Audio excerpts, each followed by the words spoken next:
We stopped in front of a sports store. Inside, we had everything we needed, free of charge. Hook guns, steel and handbows with arrows, large knives and swords, spiked shoes.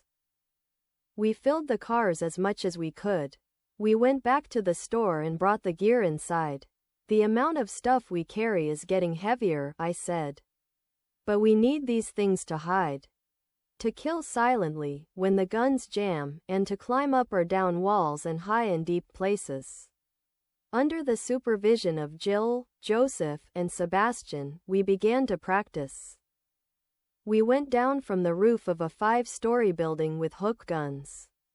The initial release was terrifying. We practiced until we had mastered it. 2 armored vehicles were placed at the front and rear of the convoy.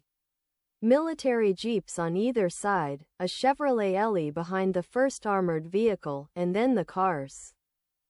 Elizabeth and I in the last armor, Sebastian and John in the first armor. Ellie was driving her own car. We traveled some of the way along the main streets. After filling the cars with gas, we gradually changed direction to the outskirts of the city. The further we went, the more the city's appearance changed to a ruined and war-torn one. Ruined and half-ruined buildings with light and heavy bullet marks on them. The stones and bricks of the buildings were scattered all over the street, and sometimes it was difficult to pass through them. The armor shook violently as it moved over them. I felt nauseous. Elizabeth, hold on. Don't go up here. I'm trying. It's like we're moving in a desert. Finally, we left the street full of rubble of buildings behind us. We reached a crossroads with a large area. I had never been to this part of the city before. I asked in surprise, "Where is this?" "The streets are too far apart." Elizabeth nodded. The buildings were mostly close to the hotel. I said over the radio, "Stop at a corner." We got out of the armored car. The buildings had suffered a lot of damage and some of them showed signs of a major fire. I said, "They look empty." Jill came to me. "What happened?" I had never been to this part of town before. "Do you know what kind of place it is?" "There is no one. Deserted, deserted. This is a tourist area. Very prosperous because of its proximity to the ocean and the entertainment attractions they built. It was like Las Vegas." "Las Vegas? We came at a bad time. Everywhere is closed."